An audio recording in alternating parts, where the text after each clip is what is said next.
una maravillosa entrevista que le hizo Eugenio Antonio Portugal Alvisuri. Él es boliviano, es autor de varios libros y nos va a hablar sobre los misterios del lago Titicaca, la Isla del Sol. Él ha estado en la Chincana, en la Isla del Sol, de hecho él la descubrió, ha ingresado y nos va a contar todo esto y todos los misterios que rodean a todas nuestras culturas y a nuestras ciudades intraterrenas. Vamos con Antonio.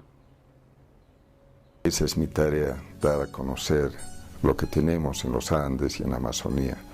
Ya van a venir de otras partes del mundo también, ya todo se está activando, sobre todo por el Internet, que es un medio bastante poderoso para dar a conocer todos los secretos y los misterios que cada área tiene.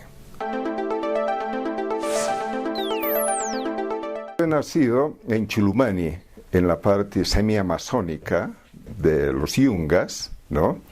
Porque mis padres en toda el área tenían varias fincas. Y obviamente yo me siento muy orgulloso de haber nacido en esa parte del mundo, porque muy cerca, en un pueblo que se llama Irupana, hay la ciudad o el pueblito de Lhasa, que tiene mucha relación a Lhasa, el que cuenta el Brother Philip, ¿no? De Lhasa, el gran dios que hemos tenido en la Amazonia, ¿no? Y él está enterrado en ese lugar, ¿no? de Lhasa. Es muy similar a la palabra Lhasa del Tíbet. La montaña siempre ha sido parte de mi vida, ¿no? He pasado y escalado varias montañas. Agradezco mucho de haber nacido o vivir en esta ciudad de La Paz, porque estamos rodeados de grandes montañas. Pero para mí las montañas más lindas en la parte boliviana se encuentran en Apolobamba, que está muy cerca del Perú.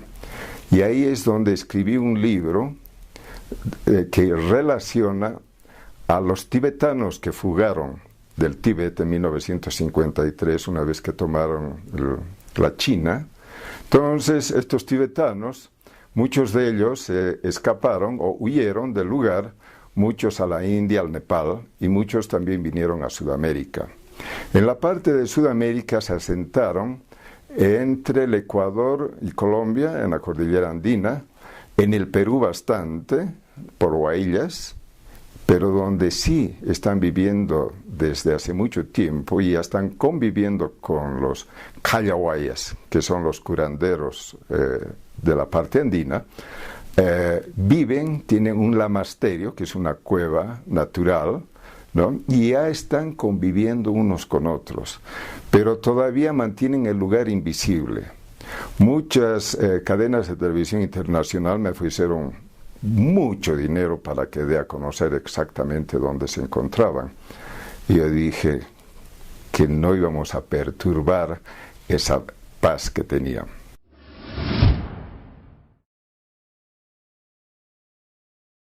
He tomado la arqueología de comienzo como un hobby, ¿no? Porque me gusta mucho. He trabajado en el Instituto Nacional de Arqueología, ahora la Unidad Nacional de Arqueología, por más de 30 años. Y he trabajado sin cobrar un centavo. A mí me facilitaba todo ser miembro del instituto para poder ingresar a muchos lugares. Me ofrecieron, obviamente, darme un ítem, y yo lo rechacé porque normalmente no voy mucho de que me digan de que Tiwanaku tiene 1600 años antes de Cristo.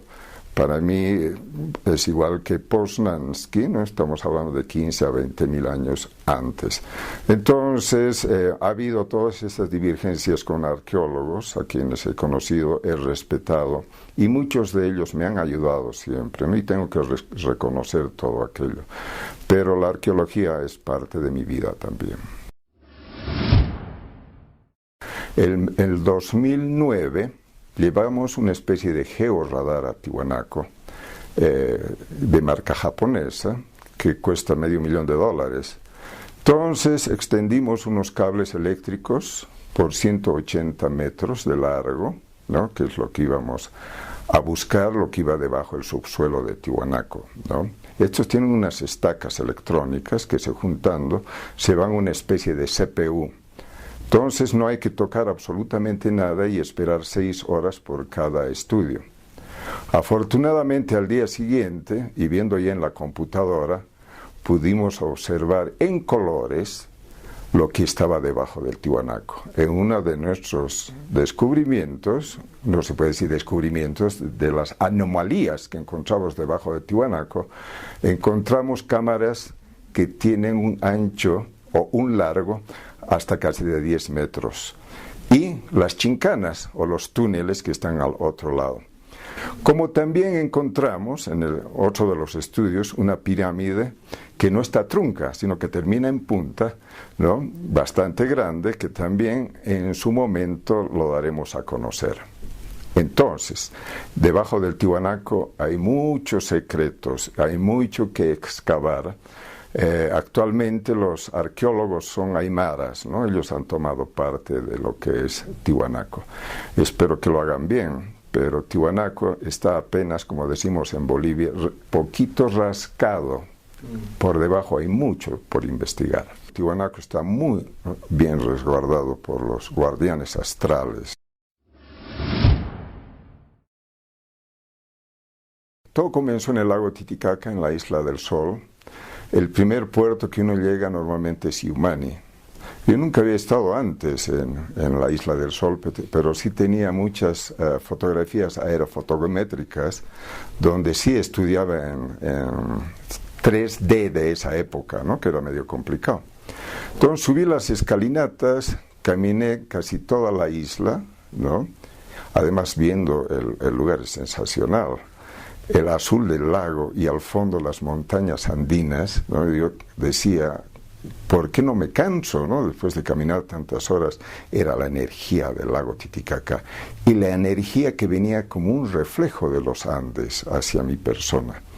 Entonces yo ya sentía que estaba en misión. Yo no sabía qué tipo de misión, pero estaba en misión. Hasta que llegué a un lugar que se llama Chayapampa, un lugar que quiero mucho, que normalmente lo visito.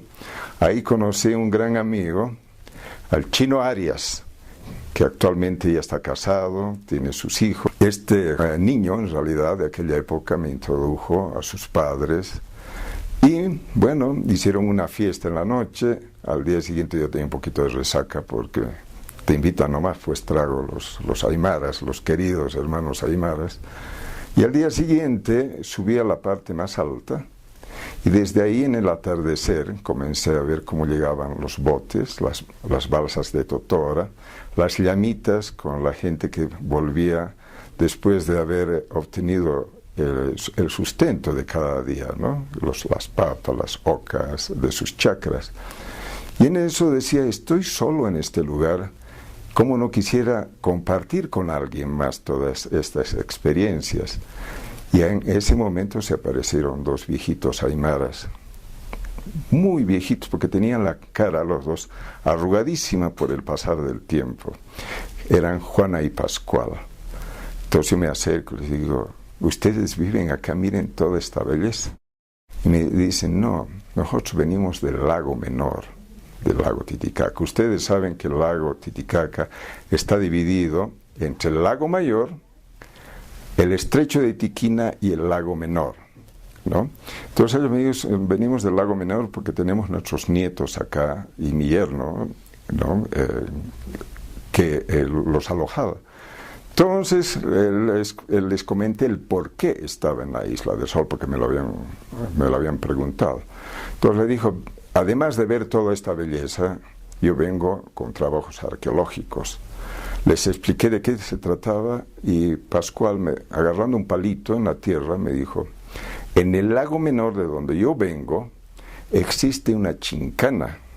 Y para serles honesto a todos ustedes, no sabía la palabra chincana, ¿no? Y después me enteré que la palabra chincana en el idioma quechua quiere decir escondite, ¿no? Escondite, túnel, laberinto. Y en aymara, chinca significa lo mismo. Entonces, una vez de que me dio los datos de cómo llegar a la chincana, yo bajé al pueblo, a Chayapampa, donde estaban ya mis nuevos amigos, y les conté del encuentro.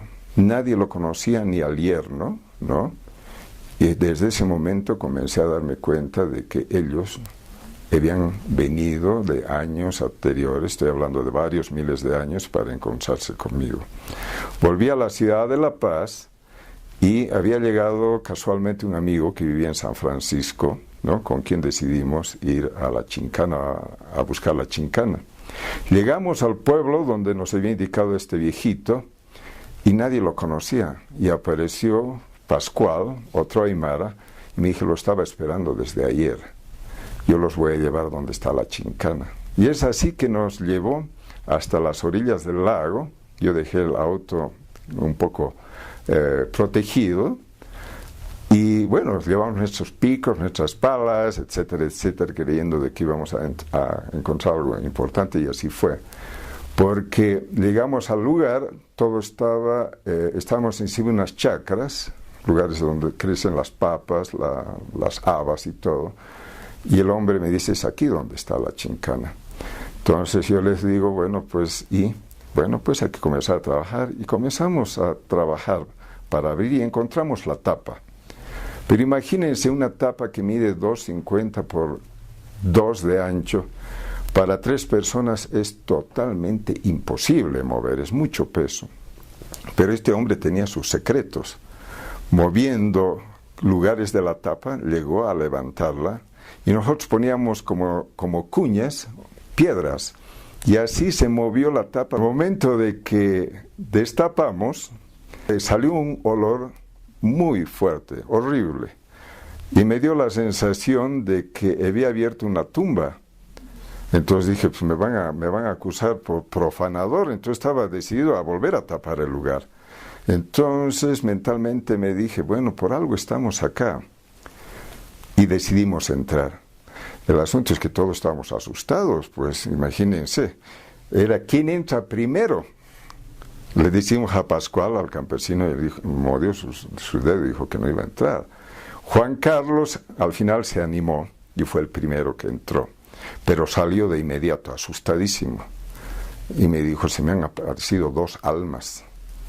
Bueno, pues dije, bueno, y estaba para atardecer, dije, bueno, yo decido entrar. Me puse un pañuelo en la boca mojado para poder soportar el olor que salía del lugar. Me agarré una pita, un cordel, y con una pequeña linterna de las antiguas comencé a bajar. Todo estaba húmedo, y como estaba húmedo yo tenía miedo resbalarme y irme a algún hueco donde no iba a salir nunca más. Entonces entré muy asustado, bajando grada por grada. Ahí me di cuenta que el lugar era cultural, que fue hecho por la mano del hombre, porque además en las paredes se podían ver figuras del Tiwanaku. Mientras retornaba, ¿cómo es el ego del ser humano? Yo decía: he hecho el descubrimiento de descubrimientos. Imagínense cómo en ese momento uno se le viene a la cabeza cosas negativas en vez de ponerse positivas. Y lo único que miraba era la luz de un triangulito, que es donde yo tenía que llegar para salir. Tampoco quería apurarme porque tenía miedo de resbalarme. Y es así que salí del lugar, y lo primero que me preguntó Juan Carlos, mi amigo que había llegado a Estados Unidos: ¿qué tesoros habían ahí adentro? Imagínense, ¿no? Y le digo: no hay nada todavía, ¿no?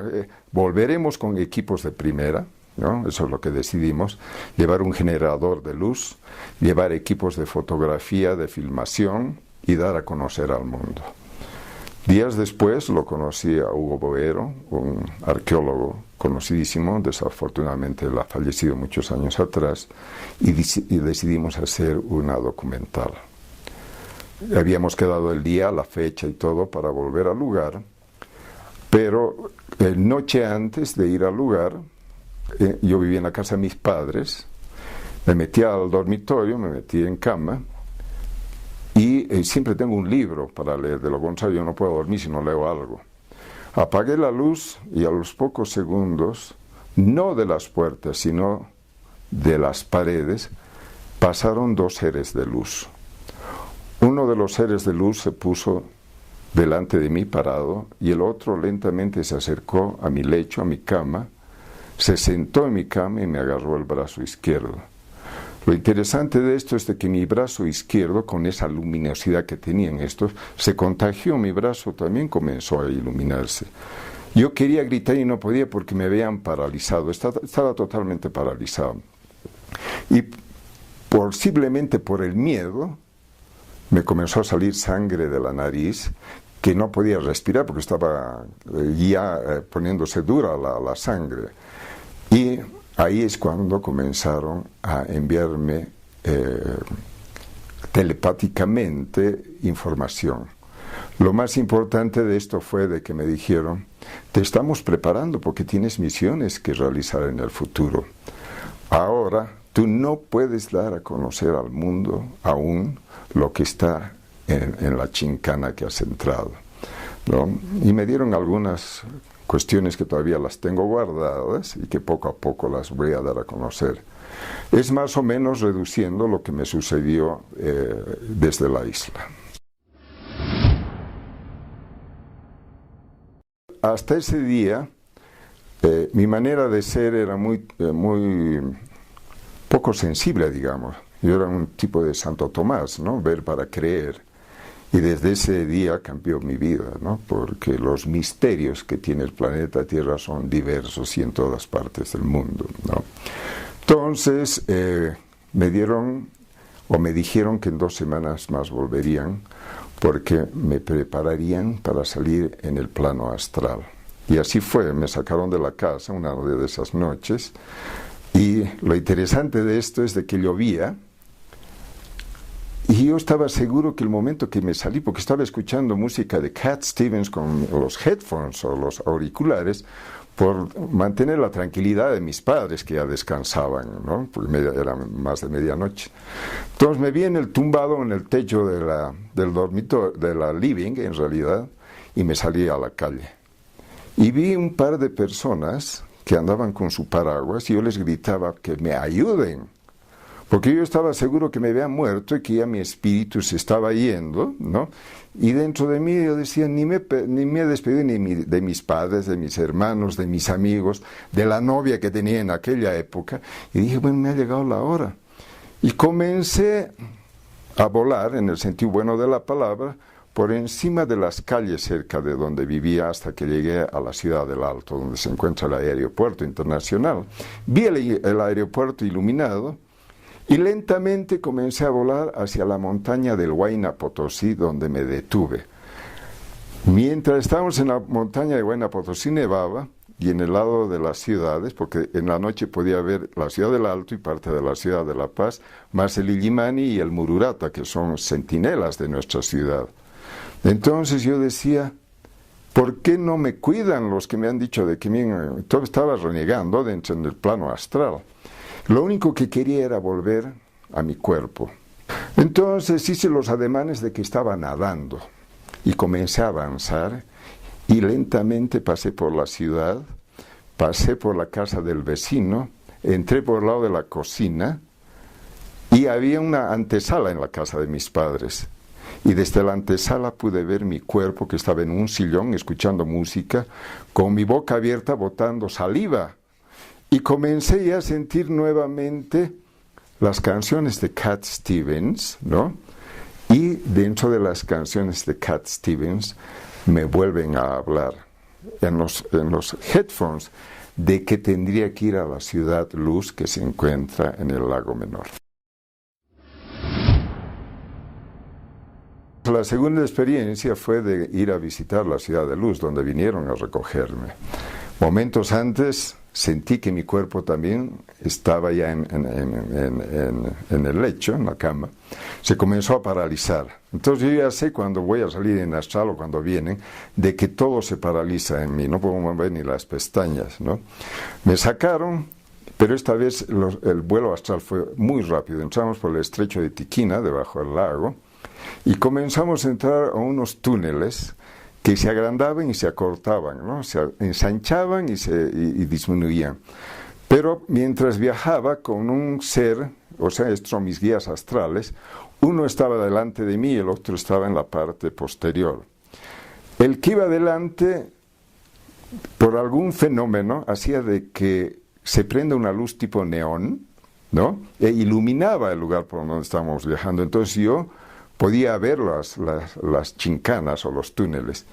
Y al fondo vi una pequeña luz que se iba agrandando, agrandando, y era la ciudad de luz donde llegué, y había cuestiones que ya me habían dicho que me iban a pasar ahí también, ¿no? Donde los grandes maestros me iniciaron en el lugar.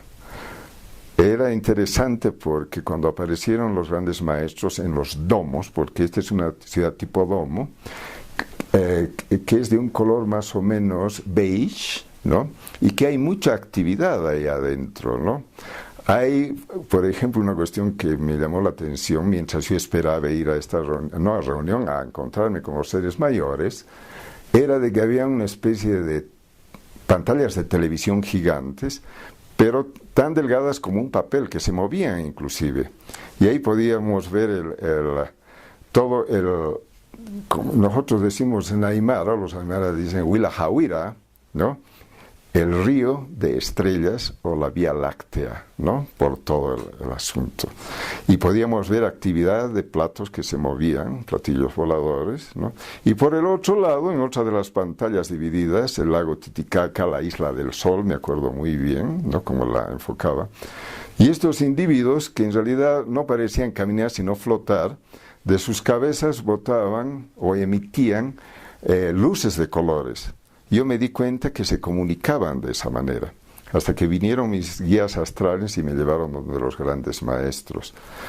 Entonces los grandes maestros me dijeron, no te puedes acercar a nosotros, tenemos tal energía que te podemos lastimar tu lado astral, que se contagiaría con tu cuerpo físico en la ciudad de La Paz. Entonces de lejos y mentalmente me dieron todo lo que tenía que saber, y poco a poco lo estoy dando a conocer también. Después me llevaron, después que me despedí, a agradecer a los grandes maestros, porque ellos me dijeron, desde este momento eres parte de la ciudad luz o de la ciudad iluminada. Cuando tú dejes tu cuerpo físico, cuando tú fallezcas, tú vas a venir a ser parte de todos los científicos y todas las personas que ya están conviviendo en el plano astral acá. Entonces acepté y les agradecí, y me llevaron después a un lugar donde era una especie de curación. Entonces me hicieron poner, ellos me pusieron, yo estaba en el plano astral en posición horizontal, y 3 seres de luz pasaban sus manos por encima de mi cuerpo. Y después me pasaron unos aparatos transparentes también, tipo electrónicos, y me decían, te estás bien dañado, pero ya te estamos poniendo, todo este efecto va a llegar a tu cuerpo físico. Y me bautizaron echándome agua con agua del Titicaca, porque esta ciudad está debajo del mismo lago. Entonces yo sentí cómo me echaron el agua, yo sentí el frío del agua que se esparció por el piso. Una vez que hicieron todo ello, yo regresé a mi cuerpo y me encontré que estaba mojada mi cabeza en el plano físico, ¿no? Entonces ya me di cuenta cómo había esa interrelación. Entonces ha sido mi iniciación en la ciudad luz. Les puedo adelantar que hace unas 4 semanas atrás, no sé si es francés o belga, el arqueólogo, que encontró varias piezas de oro en el lago Menor, donde está la ciudad.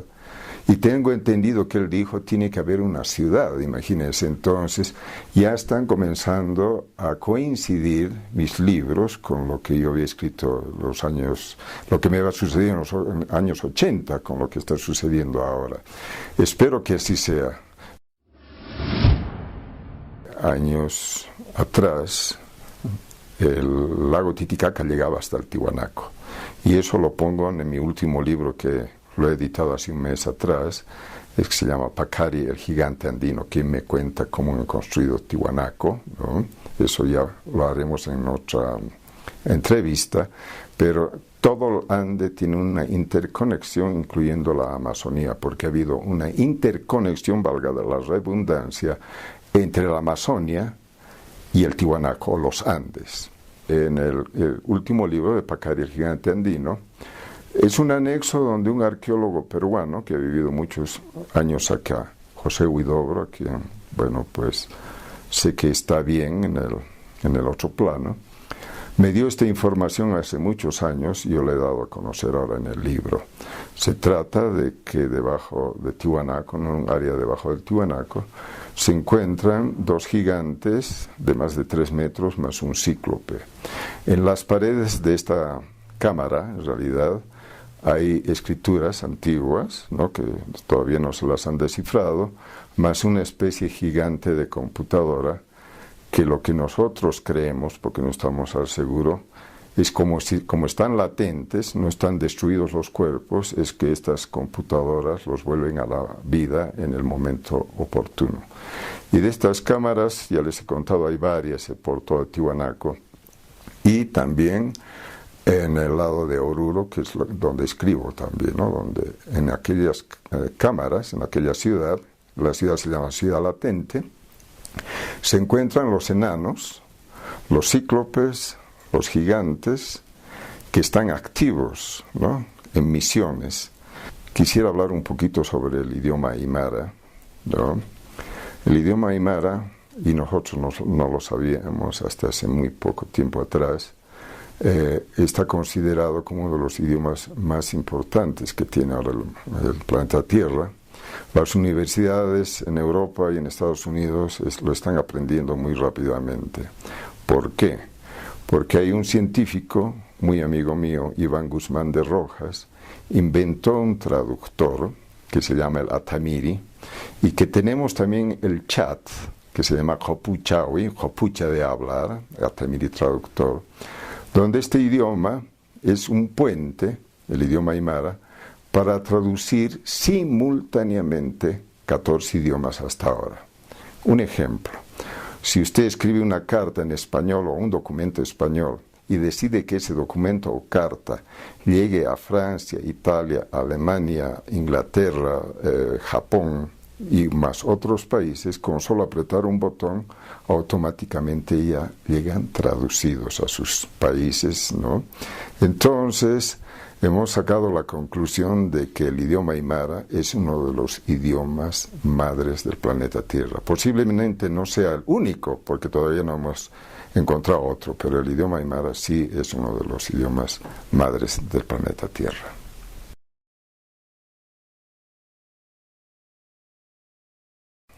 Agradecerles a ustedes por la presencia, porque esa es mi tarea, dar a conocer lo que tenemos en los Andes y en la Amazonía. Les agradezco de veras de mucho corazón. Que los seres de luz los guarden siempre con ustedes. Gracias.